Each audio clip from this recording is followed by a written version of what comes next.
Good morning. I want to talk to you today about a Bible story that lots of us love. It's an Old Testament story coming out of the book of Daniel, and indeed it is about Daniel. There's a couple of great stories in the first 6 chapters of Daniel, and I want to tell you about this story. You probably have heard the story, but let's just review it a little bit. Understand that Daniel was one of the people that was carried off into captivity when the Babylonians came down and captured the whole of Judea and carried away the population of Jerusalem. Uh, Daniel and the young men that eventually became known as Shadrach, Meshach, and Abednego were all in that group. They were taken up to Babylon, and there they went through a training process. And as it turned out, these 4 young Hebrew men, I think maybe Shadrach, Meshach, and Abednego were young. Not so sure about Daniel. He may have very well been older. But they all proved to be great servants for the king. Because of their faithfulness, God was with them, and God blessed them. And consequently, in their service to the king, God blessed the king and the kingdom. And so they had risen in position, and particularly as we talk about Daniel today, he had risen to a very high position in government. And he served, as I said, with great faithfulness.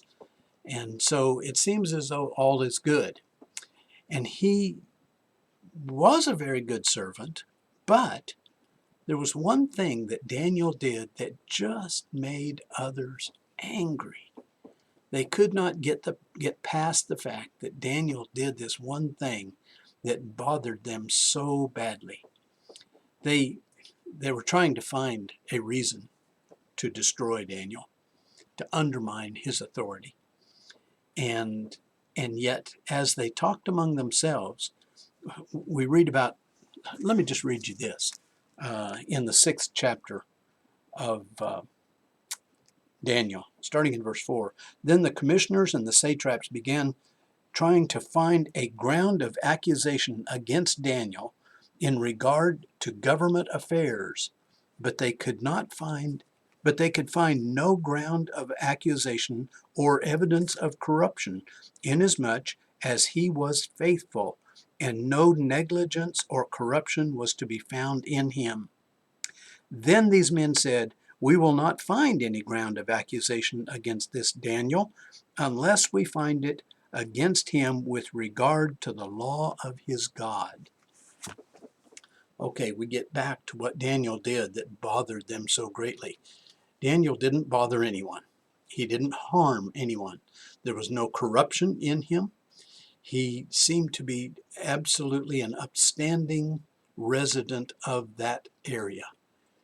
But he did this one thing that was so aggravating. 3 times a day, he went into his house, and there in front of a window that faced Jerusalem, Daniel prayed. He prayed. That was his offense. And so these accusers, these who were plotting against him, went to the king, and they decided to put together a plan that would actually bring Daniel down. And they persuaded the king to enact a law that no one would pray to any god other than he, the king. And they wanted this law to be done, as it says, according to the law of the Medes and the Persians. There's a historical aspect here that we won't talk about, but the Medes and the Persians had taken over the Babylonian kingdom by this time, and had gone from the power under Nebuchadnezzar to the power under Darius. But that's quite another story. But it is a historic reality. Historic in secular history and historic in the Bible as well. Really neat stuff. But they decided that they would pass this law, and sure enough, Daniel, in spite of that law, continued to pray. And as he prayed, they caught him in his prayers, and they took him before the king and made the accusation, evidently offered testimony that Daniel was praying to his God and not to the king. And so, by the law of the Medes and the Persians, which, by the way, 3 times in this chapter it says, which cannot be revoked. Even the king could not override these laws once they were made. So the king was forced into the position of having to put Daniel into the lion's den, according to the law that he had been tricked into passing. You have to wonder, what was going on in the mind of these individuals that made them so upset, made them so angry at Daniel? Thinking about this, and this may be just Pat's opinion, but I think there's 2 things that we can look at. First of all, simply jealousy. Here was Daniel, a Jew from Jerusalem, who had been taken captive and brought into the kingdom, and yet he had risen to power above them, and they were jealous. They wanted to bring him down. They wanted to find fault with him. But the second thing that made them angry, made them want to persecute Daniel, is that he held to a principle of faith that they didn't understand. All through history, we see that happening. When people hold to their faith, there are others that are upset with that. Again, I want to encourage you to read the story. Read those first 6 chapters of Daniel, and you'll read about Shadrach, Meshach, and Abednego in that, but you'll also read the story of Daniel.